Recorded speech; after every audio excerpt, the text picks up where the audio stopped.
Hey guys, it's Matt from Rochester Personal Defense. I'm here to answer your questions about firearms and training that you submitted to the Match Grade podcast.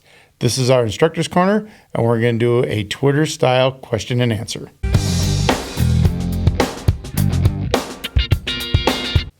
All right, let's see what we got here. First one from Self-Serve Defense 99. What is the harder gun to shoot? Pistol, rifle, or shotgun? I guess that depends on what you mean by harder. Definitely, I think the one that requires more training and more time to learn is the handgun. Definitely is going to take you longer to become proficient with the handgun than it is either rifle or shotgun. I would say harder, though, if you define that as what's the toughest on the person, probably shooting, especially 12-gauge shotguns. Those are going to be hard for the shooter, but they're fairly easy to learn once you understand the basics of how they work. I can make you a fairly good shotgun shooter in, a fairly short time, but pistol is going to take longer. Rifle's probably the easiest, especially if you're sticking with minor calibers like 5.56 or something like that. So definitely, pistol, hardest to learn to shoot. What else here? Spiral 246 team. I want to know what the Spiral 246 team is. That's interesting. But why do some people call it a pistol or a handgun? Is there really a difference? Short answer, probably not. But when people are referring to pistol and handgun, sometimes they mean slightly different things. Generally, handgun is like the broad name used for all handguns, all pistols. But a lot of times when people say pistol, they are specifically referring to a semi-auto pistol as opposed to a revolver. So there can be a difference, although I think that the two terms are used kind of interchangeably. So, all right, let's see what else here. Oh, here's a good one. I like this name. Waders for Fishers. Waders for the number 4 Fishers. All right, this is for you, Waders. Does a revolver make for a good ankle gun, backup gun? And why do police carry them like that? So I would say the short answer is probably yes. It does make for a good backup gun or ankle gun. I have carried a revolver myself as a backup gun, second gun, and on the ankle. I know a couple guys who currently, that's their primary method of carrying is a revolver on the ankle. The revolver is, you can get a smaller J-frame type revolver that's very good for this role. It hides out. It doesn't scream police, so sometimes that's why a police officer will carry that as like an off-duty gun or maybe even a backup gun. Police officers will carry a backup gun in case their primary goes down, gets taken, something like that, so they have another weapon to defend themselves. Yeah, I think a revolver is a good choice. There's also good semi-autos that serve that same purpose, but yeah, sure. All right, moving on. Let's see. Deep Blue 424.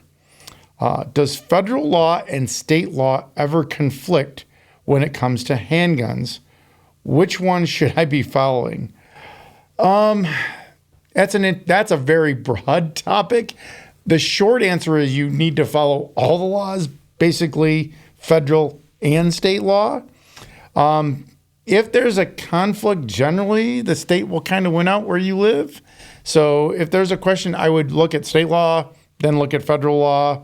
I'm trying to think of examples. I know some examples with like HR 218, which is retired law enforcement, and their ability to carry. Sometimes there may be a conflict between what HR 218 says and what a state says they can do. But generally, I think they mostly coincide, but I would look at both and try to follow both. It may be hard. Yeah, I don't know. That's a good question, but I'm not sure I gave a great answer. We'll see. Put in the comments what you guys think. Oh boy, Ed, what do we got here? Bad boys to the grave. Okay, I like this question. I like this one. Should I bring a gun when I go camping? Yes. Moving on. How big should I go? I think they're talking about the gun, right? Depends on where you're at. If you're in the Northeast, you can probably get away with just a 9mm. If you're moving into bear country, grizzly bear especially, I would start thinking about going a little bigger, maybe a 10 millimeter semi-auto. I would just read an article about a lot of guides switching actually to both 10 millimeters and oddly enough 9 millimeters because shot placement counts. So they're switching from revolvers in like 44 Magnum, which is an option. That would be my preferred if I was going into bear country, would be a 44 Magnum. But yeah, 10 millimeter would be fine. And I guess, a lot of guys seem to be going to 9 because they'll just put a lot of shots on their target. And this leads right into the last part of your question is, can my 9 millimeter take down a bear? Yes, it can. Just know you're probably going to empty the magazine and you better have good shot placement. So it can do it. I think today, a 10 millimeter semi-auto, probably of the Glock or the new Smith & Wesson 10 millimeter might be a good choice. I like those. So yeah, definitely. Bring your gun, bring your gun and make it big. So, all right, what else we got here? 88 little black cases. I hope that's all their gun cases, actually. 88 little black cases. I asked my boyfriend the difference between a clip and a magazine. Okay. He is 20 minutes into a lecture and queuing up Saving Private Ryan. Is there a short answer? All right, let me keep this short. If we're talking about clips and magazines, most likely we're referring to them in respect to rifles. And a magazine goes in a rifle and stays in holding ammo, and then you take it out to change, where a clip actually goes inside the gun, holds the ammo, and then gets ejected or falls out on its own when there is no more ammo, okay? There are some other times that clips, I'm going to go into your 20-minute boyfriend's explanation here, but that's the short answer. Box magazines kind of clip into the gun. Clips go inside the gun and then actually come out when the ammo is done pretty much on their own. So hope that answers it for you in a short time frame. Time waits for Nomad. Oh, I like the Nomad part. Cool. What are some of the best training facilities for a beginner to intermediate shooter? Some of the websites sound intimidating, like Tactical Handgun Combat for a Beginner. Yeah, okay, I can see that. Do you guys recommend any? Well, let's break this down. Yeah, some of the names, we try to have cool guy sounding names, and maybe it is a little intimidating. I would recommend looking at what the course description says. Read the course description. See what they're talking about. What does it include? Does it sound like that's something for a beginner, or is it something that's way more advanced and maybe not made for a beginner? But as far as good training facilities, look in your local area. Find a reputable trainer. Do some research, which is easier today than ever with the internet. Look for reviews and look for somebody that's doing like a basic NRA class, a basic USCCA class. Find a trainer that has a good reputation doing that type of class if you are a beginner shooter, and then contact them and talk to them and ask them a few questions. Ask them, how many instructors do you have that come to class, and how many students do you usually have in a class, and stuff like that. We can get a whole podcast about what to do or what questions to ask about classes if you're going to go to a class. But yeah, look for someone local that has a good reputation that's teaching a reputable, known, basic handgun class. Then you know kind of what you're getting, as opposed to some school that puts out Tactical Handgun Combat for the beginner. So. Let's see. Alex said it was okay too. The number 2. All right. What is a good home defense setup? Barrett 50 cal on the roof. No, wait a minute. Nope. Hold on. Handgun, rifle, shotgun. Barrett's a rifle, so yeah. Big safe, little safe, closet. Chest rig, helmet, or nods. Yes, all the above, definitely. But if you're just starting out setting up your home defense, let's think about what you really need. I like the idea of having a little bit of a layered defense. Your handgun is to have with you because, let's face it, you're not always going to be near where that long gun might be stored. It might be in the bedroom. It might be in the basement. It might be in the office and back. But your handgun can be with you. It can be on you. It can travel with you when you go in the living room, when you're out in the kitchen cooking dinner, whatever you're doing. So I think you should at least have a handgun. And then my next choice generally would be a shotgun placed, staged somewhere, secured. So that gets into big safe, little safe closet. Always buy a bigger safe than you think you need because you're going to fill it one way or another. It also will give you a place to put some ammunition and keep that secure. So buy a bigger safe. You don't have to buy the biggest safe. Think about where you're going to put it. Is it going to go on the second floor? Well, you're not going to buy the 32 gun safe and drag it upstairs. Have a nice, decent sized safe. And then think about where it can be kind of put out of sight. So not everybody that comes over sees it. It shouldn't be, in the front corner of your living room per se. And then, once you get past that, you should then think about, the nods for sure. And then the chest rig for extra ammo and probably a helmet in case you fall down the stairs. Just kidding on all that. But a good place to secure your guns, a handgun for carrying with you, and a long gun. Shotgun would be my first choice with a rifle as second. Would be a pretty good home defense setup. So, cool. Glock 99 OTW. Why is it in the movies? Rifles seem to miss all the time. Do they? Is that right? And handguns seem so effective. Okay. Is there a recommended range for each? So, first off, it's the movies. They're allowed to do whatever they want. I think there's kind of a mystique about handguns. Handguns seem cooler sometimes. So they make them look like they're more powerful or more effective. Rifles, it's hard to miss with a rifle if you know what you're doing. So I don't know why they do that, but it's the movies. Recommended range for each. Well, depends on what we're doing. If it's defense, where are you justified in using that? So handguns are the right choice for most defensive situations. Maybe a shotgun or a long gun. Handguns, though, generally, a good shooter can learn to shoot a handgun out to 50 yards, 100 yards. You're probably not going to take many shots like that. So, inside 25 yards and certainly inside 15 yards. And most defensive shootings, honestly, are within like 7 yards. So they're fairly close up. So handguns, that's where you're going to be using those. Rifles, there's really not too many defensive shootings with rifles. Mostly because a rifle's meant for longer distance. So you're going to look at 50 yards and farther, much farther potentially. So, but a rifle could be used at shorter range as well.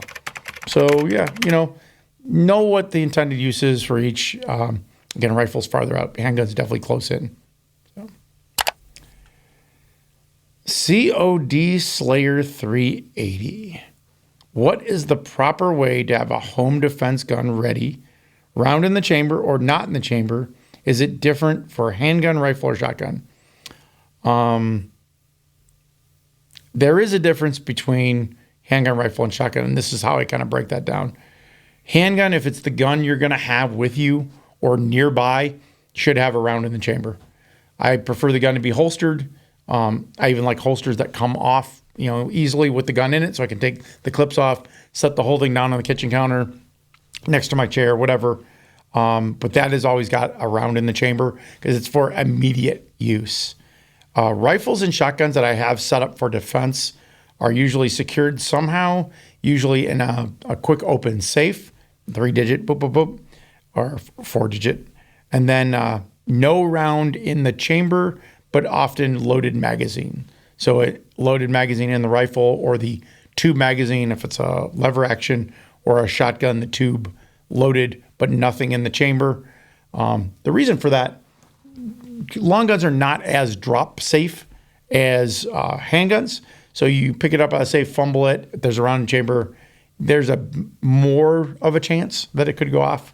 But handguns are really drop safe. They understand that you definitely could be dropped. So I'm not, leery of having a round in the chamber. Plus, I don't really believe on the silent assassin type of home defense where you're going to grab the gun and silently sneak around the house because you heard somebody downstairs. First off, it's probably your cat. Second off, if the bad guy hears me rack my gun, rack my shotgun, chamber around in my rifle, he probably already heard me get out of bed, walk across the floor, beep, beep, beep, beep as the safe opens up. So that extra noise, it doesn't make any difference. And here's the thing. if I rack that gun or chamber around and the bad guy goes, oh, damn, he's got a long gun, he's got a shotgun, and leaves, I just won the gunfight without firing any rounds. And I'm good with that.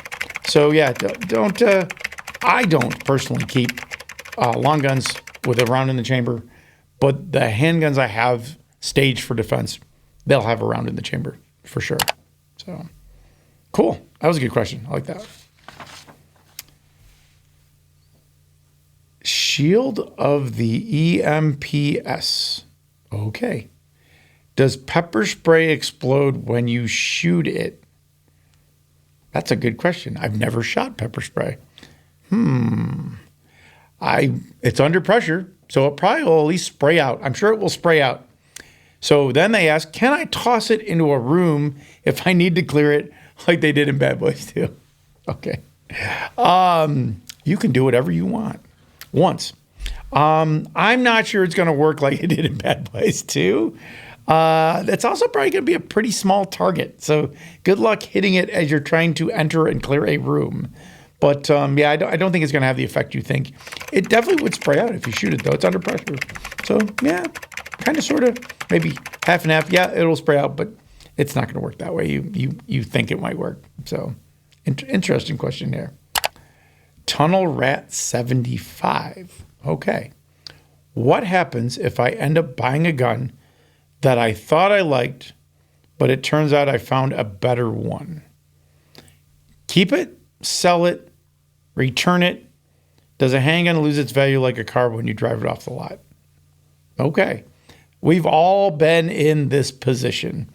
I'm pretty sure almost everybody who's gotten into shooting has bought a gun they thought they would love and got to the range or maybe even a little farther down the road and realized, I don't really like this gun. Maybe they shot something else. They're like, wow, that makes my gun look really terrible. Yeah. So what do you do with it if you don't like it? They do lose value. A lot of guns will lose value. Some will lose value and then regain them over time. But mostly you're probably not going to get what you bought it for in general, especially if it's a gun that you don't like, because I'll bet you there's other people that don't like it too. If it's a real popular gun, you might be able to get close to what you paid for it. You won't get that much money going back to a shop. They generally don't take returns. And if they do, it's at a much lower price that they're going to give you. You could try to sell it if you can find someone that you can pawn it off on. Maybe it's just you don't like it and someone else will. So yeah, you try something, maybe get close to what you paid. Or you could keep it as a backup, a handout, an example for an instructor of don't buy this gun. I have a couple of those that I've kept, like don't buy this gun, it's terrible. So yeah, it's kind of like, well, what do you feel like doing? Do you feel like taking a loss? Maybe put that towards something you like better. I'd do that. I definitely try to sell it private, to somebody else rather than just going into the gun shop and being like, hey, will you buy this from me? One thing you might be able to do and maybe get a little more value is if you're willing to trade it. If you're going to go into a shop and trade it on another gun, they might give you a little bit more if you're buying another gun from them. So that might work. But yeah, we've all been in this position. It's not fun to realize that gun you bought that you thought was great maybe isn't the best gun for you. So cool. I think that's all the questions I have here. I hope you guys like this style. I'd be glad to do some more. Feel free to put questions in the comments and we'll try to answer them. Maybe even write in the comments or on another episode. And then, definitely subscribe to our channel, help us on Patreon, and look for our other videos that we've put up here or maybe down here, over there. So thanks again.